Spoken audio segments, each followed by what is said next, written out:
Thank you, President. My adjournment is directed to the Minister for Public Transport in the other place.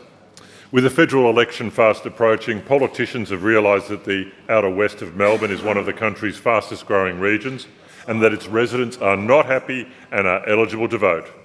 I read recently with great excitement of the $1.1 billion funding announcement to finish an upgrade to the Western Highway between Melton and Caroline Springs, apparently now a key priority for Labor.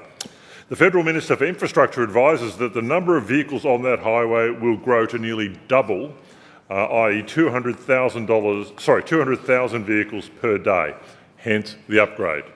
Huzzah! Huzzah! This is great news.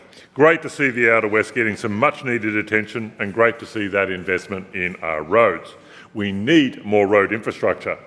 Western suburbs residents own, on average, just under 2 cars per household because so many live in one of the all too prevalent public transport deserts you will find across the region.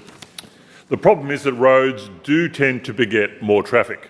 Building more roads is guaranteed not to reduce the amount of traffic on our roads.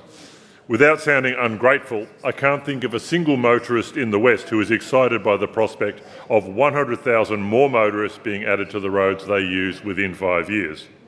On top of that, roads take a long time to build, so any relief is years away. People of the West need transport relief now, not in a decade's time. So what about buses? We already have the buses, they're just not being used effectively, with long wait times, unreliable services and tortuous routes that can take hours to get you anywhere. However, we know that a reconfigured bus network would provide public transport to thousands more residents and reduce those wait times to around 10 minutes.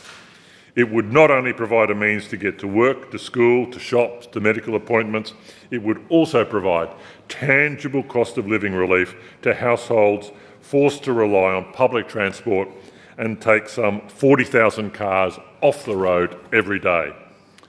CDC manage most of the bus routes in the West. When we raised the possibility of CDC reconfiguring its routes, we were told by the previous Public Transport Minister that it was not possible to even consider upgrading the bus network until CDC contracts had been finalised. Think about that for a moment. So, now that those contracts have been bedded down, I asked the Minister to provide an update on what is being done to improve bus services and when will we see a comprehensive West and North West bus reform package. Thank you. Mr. Mahon.